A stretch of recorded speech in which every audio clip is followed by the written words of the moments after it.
Well, I think that as it relates to foreign affairs, the United States has to continue to play a leadership role and be active as situations dictate.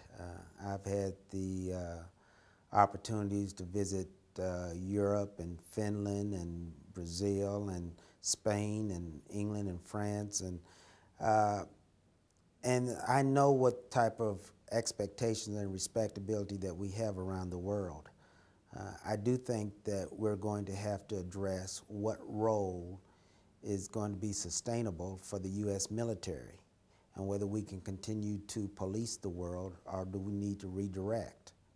I think that when we look at countries like the number of military that we continue to have in South Korea, for example, that South Korea has the economic wherewithal to police its own borders and to meet any challenges that would come from North Korea. So I'm not sure that that's the best use of our military as it relates to Korea. The same thing might be said that we could save a lot of money if we did not have such a military presence in Germany. But now that's not to say that we won't still need to have a military presence in Iraq or Afghanistan, but I just think that everything changes and everything moves to be a little more current.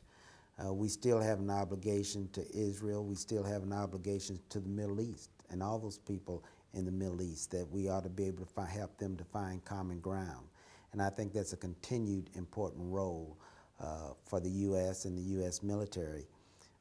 But I think that if we're going to compete in world markets, it's important for us to take on leadership, take on a leadership role, and be seen as leaders, whether it be with the economy or with the military or whatever the situation is as it relates to climate change, for example. I think that, again, the U.S. needs to be taking a leadership role and not be afraid to take such a leadership role.